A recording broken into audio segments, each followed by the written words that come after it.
that I met people at, but you know, if you're not, again, going out, no one's going to knock on your door unless it's the FedEx guy. But I never closed myself off to that opportunity to try again. So my significant other that I've been with for a long time now, we met in a chat room just briefly, and he sent a picture, and I was like, oh my God, he actually looks like a normal person. So I sent a picture that, again, and I didn't hide the chair at that point, but I did go through that phase too. And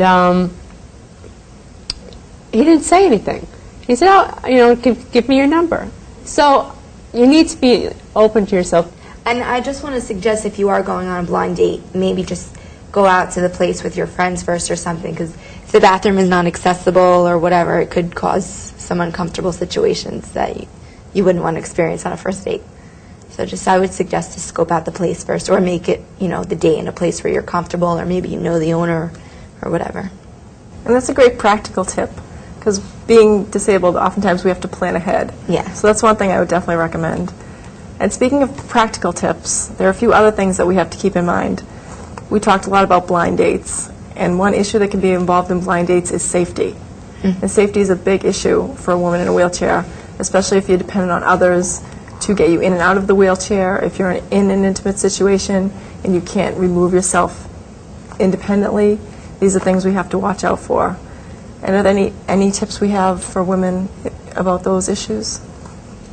Well, the blind dates that I did have and some of the internet dates that I had, I met them actually at the same restaurant.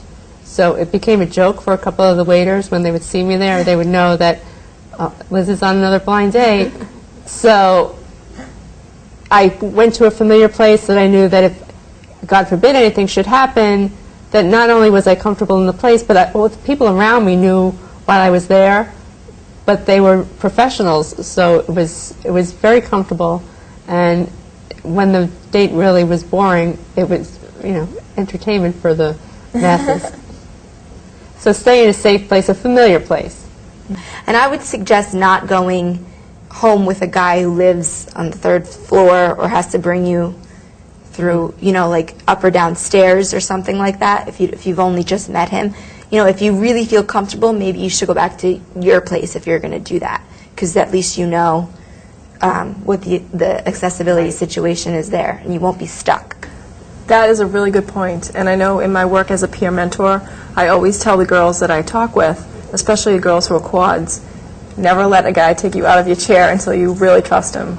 Because once, and it's the same thing to be carried upstairs, once you're in a situation that you can't remove yourself from independently, then you're stuck. And why do we want to make ourselves more dependent when we want to be independent, especially when you don't know the person or the situation?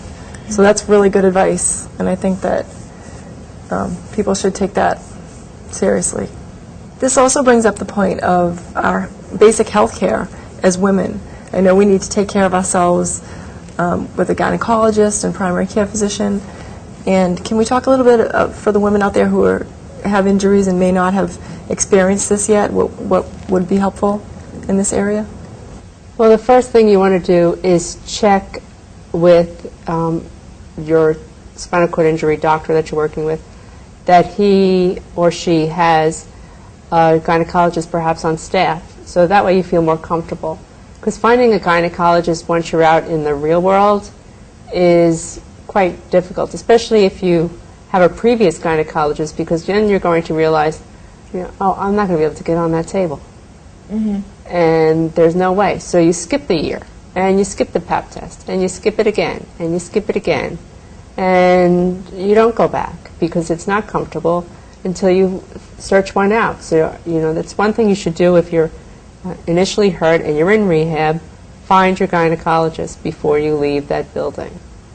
And if you are in a sexual relationship, make sure you're on birth control. Spinal cord injury does not make you immune to being pregnant. And these are, your body is exactly the same. Just because your body's in trauma and you haven't had a period for 6 months, you can still get pregnant.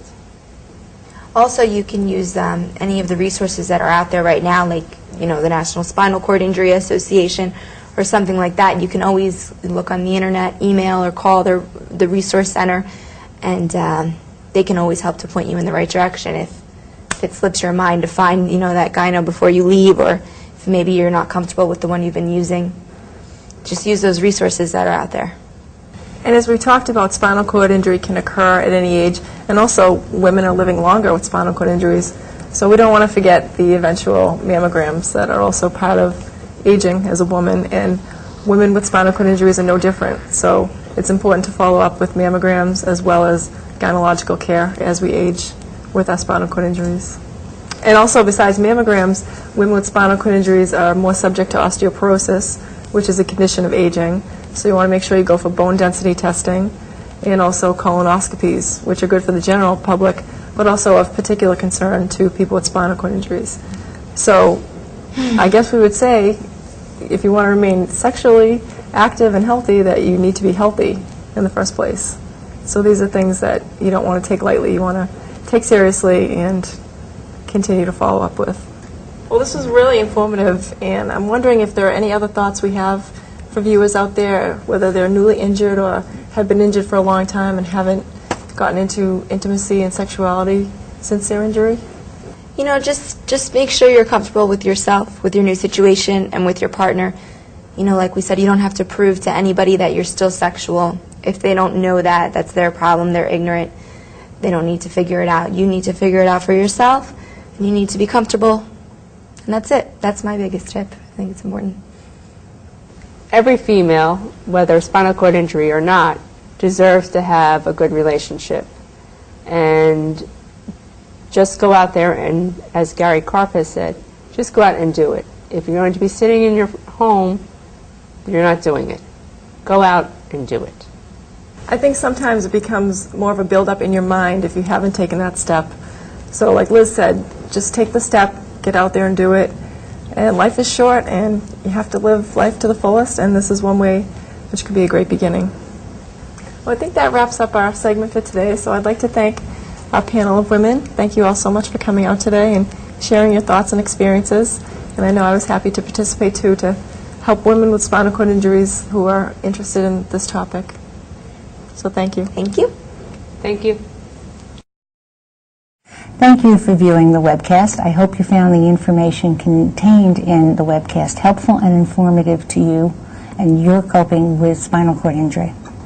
I'd like to offer special thanks in closing to the Nielsen Foundation for allowing us to produce this series, the Mount Sinai School of Medicine Department of Rehabilitation staff, who were graciously volunteering their time to review and edit and critique the content of each of these webcasts, the Hunter College Center for Interactive Video, who actively helped us in the production of each of these webcast series, and finally, and most importantly, our participants in each of the webcasts, who willingly came and volunteered their stories of success and triumph in the goal of